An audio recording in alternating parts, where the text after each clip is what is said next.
Hey guys, just a quick video of my passion fruit here. It is inside now, as you can see. It is about as tall as my patio door, and it is quite wide. I had it on my homemade little pergola-like trellis thing, whatever you want to call it. And once it was time to bring it in, I just cut all of the, its curly tendrils or whatever you want to call it. I just cut those off and wrapped the vines around my homemade tomato cage, or I should call it passion vine cage, and then brought it in.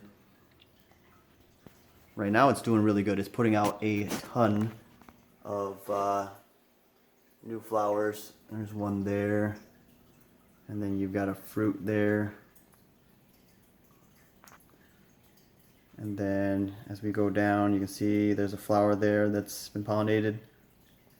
It's closed back up. There's a fruit there on the left, a flower there, and a couple flowers here, and then a flower here, and then you can see again the fruit there. There's a fruit there. So we go over to this side where there's more light. You can see there's a fruit here, and then a fruit here. I'm still able to get flowers and fruit indoors. I'm hand pollinating them. You can see these are relatively new because they're super green and shiny. So they're only like not even a week old. I don't know if you can see that one there. But they're already that big. So doing really well. A bunch of new flowers here, more flowers here. So what I do to pollinate again is I will, once this thing focuses here, I will tear off one of these here, the anthers, and then pollinate these three here.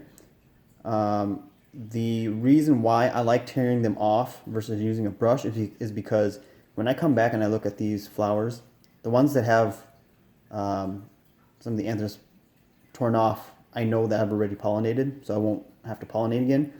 And then when I see a new flower and it still has all 5 of its anthers, that's the part that has the pollen, then I know I haven't pollinated yet, and then I will pollinate it. So yeah, and you can see how many flowers in the pot here that didn't make it. Some of them I threw in here, some of them, a lot of them I threw in the garbage. So you can see how many flowers I've had that weren't successful. But that's okay. I mean, I don't need like 300 passion fruits. Probably could, but it's not that important as long as I get 20 or 30. That'd be awesome. I have 20 something right now of actual fruit that I can count. So I'd say that's some pretty good numbers.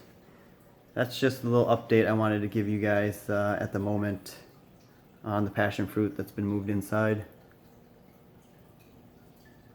So if you have passion fruit and you brought it in and you live in a cold climate, hopefully it's doing pretty well. I know some people have done the same and they're starting to see flower buds, so that's pretty exciting.